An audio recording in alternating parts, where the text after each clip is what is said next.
Hello, this is Sharon Underwood here. Been doing a bit of decoupage for a little while, and I've noticed that people keep asking questions about how to decoupage a candle, and there's all different ways to do that. So you can do it with UPVA glue, but however that does cause a problem for when you come to light the candle.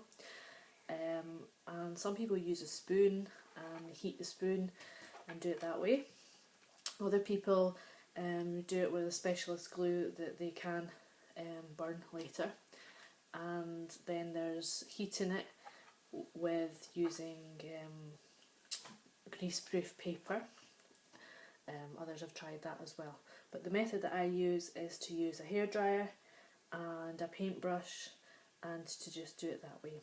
So I'm going to attempt to show you how to do it, and I hope it works out.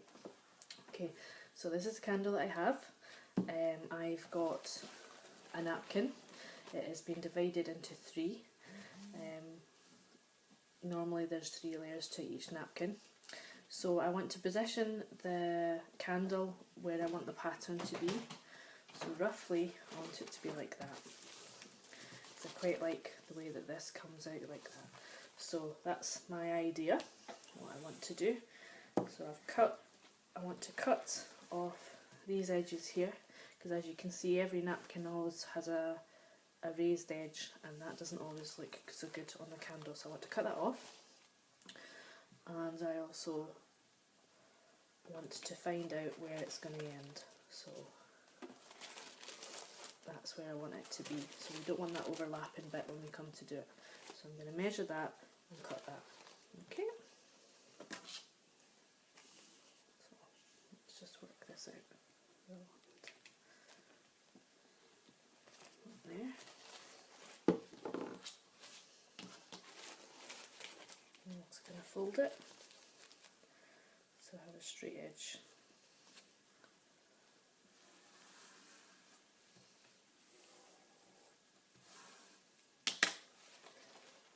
Bear with me, I'm not trying to rush.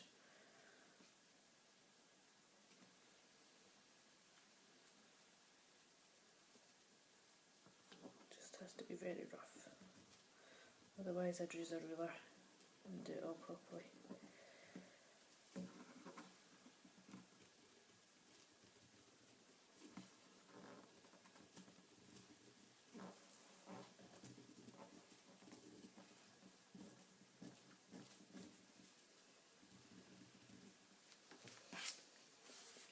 Okay, so I've got a nice edge to work with there, and I need to mark the other part.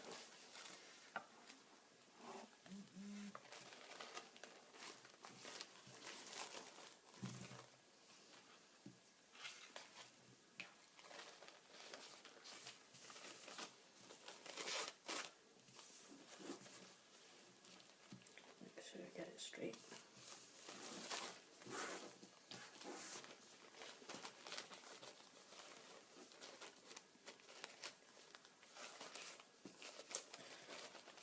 Overlap that like that, do it taut, and then roughly work out where that ends.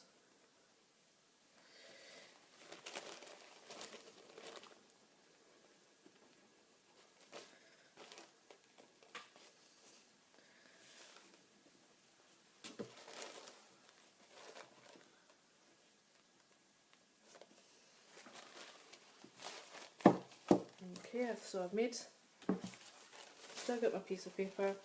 I've made the markings where I want to, where the length is. You can just see it's just there. Can you see? So what I'm going to do is fold that.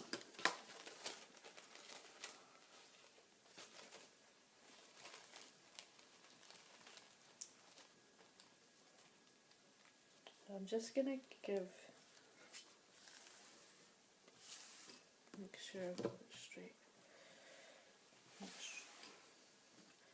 Let me just roughly check it again, make sure that I have got it right. I've got my line there.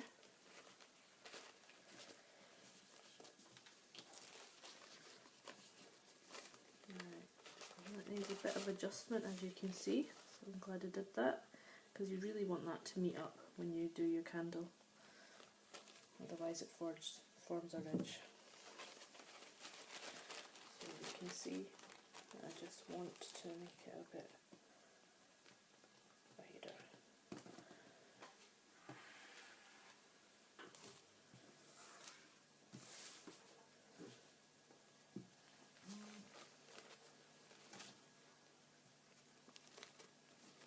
Get there in the end. Right.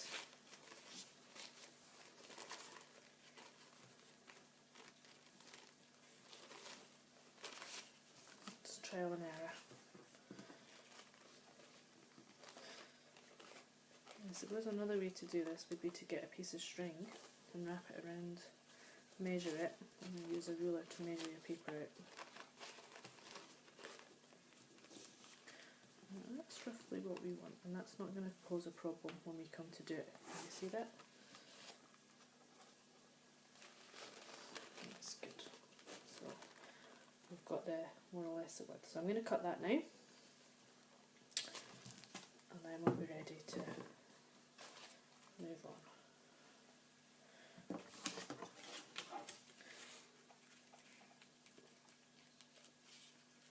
These scissors are not the best. Well, they've just recently been bought, but they're not that great.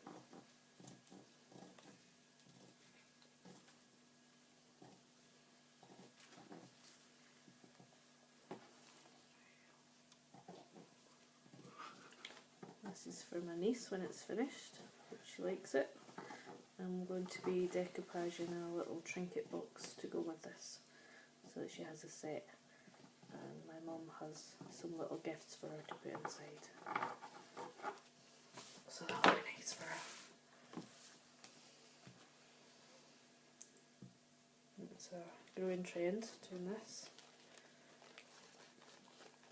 Everyone seems to be having a go. So that's what it will look like when it's all done, but hopefully without the creases. That's what it's going to look like when it's all done, hopefully without creases. I think I wasn't really doing this towards the camera, so there you go.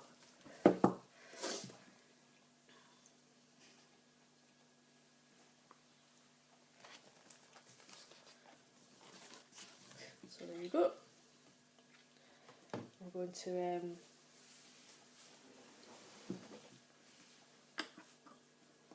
now get my hairdryer. Now my hairdryer has 3 settings. It has a cold setting, a medium setting and a hot setting. I'm going to use the hot setting for this. I'm going to put the candle on it like that, and I'll start. Make sure I've got the right place where I want the pattern to be. Make sure it's around about there.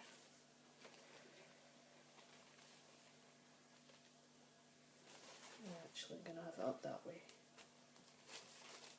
I think I prefer that.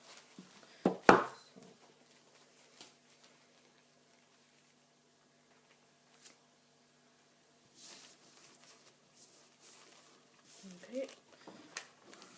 Now what I used the last time with it is I used a paintbrush. So as the wax starts to melt, and you're holding the hairdryer onto it and the wax starts to melt, you can do that. It pushes it into the wax gradually as you go around. Okay? That's what we're going to do.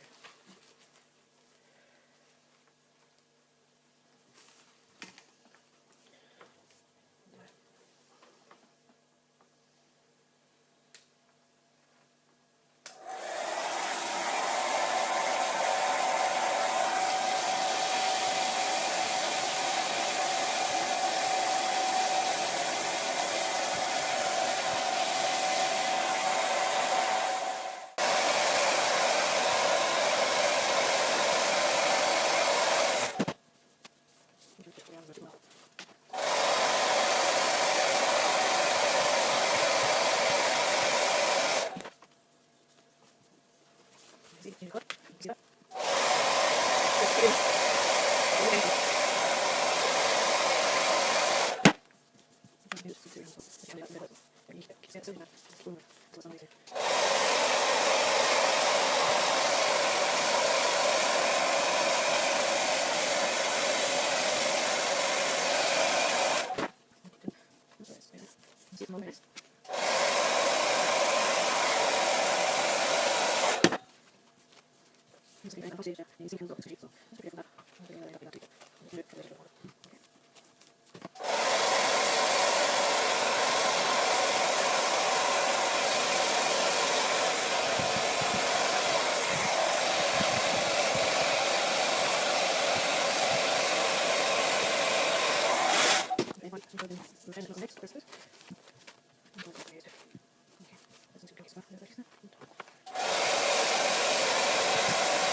Okay, so far what we've done is we've attached the napkin to the side of the candle. You can see there it's all quite smooth. Just it's okay. It's not as good as it could be. Brilliant, better, but anyway, that's how it is. And what I've done is I've cut the end parts off. Now you can see I've left a little bit extra there. Okay, and that one I've cut right to the edge. Now you can either leave it like that, but what I would like to do is I've cut a circle, the same shape as the top. I've made a little hole for the wick to go through, and what I'd like to do is just finish that off. So I'm going to just gently warm the top and attach that to the top as I've done the sides. Okay, so I'll just attempt to do that. I just think it finishes the candle off a bit more. If they want to keep it as a decoration rather than using it as an actual candle, then you're going to have the nice pattern on the top too. Okay, so same way. Just gently heat it up.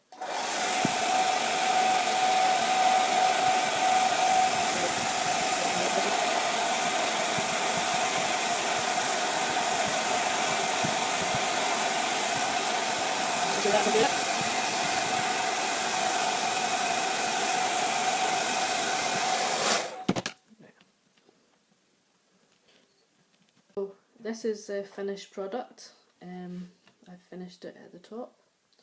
It's all been smoothed around the edges, and the bottom is all finished too. It looks okay, I think. A few things to remember when you're doing candles is if you pick a really yellow candle, this is quite a creamy yellow, you've got to be aware that underneath it's white, and sometimes that shows through when the wax comes through if you melt it too much, so you just got to be aware of that. Any tissue paper, one thing to remember is there is copyright on certain products, particularly Disney, and they will come down hard on you if you are using these for sale. So just be careful when you go to do things like that. Make sure that you're not breaking any copyright laws, and just enjoy learning, experimenting, just like I have. And I hope you enjoyed this video. Thank you for watching.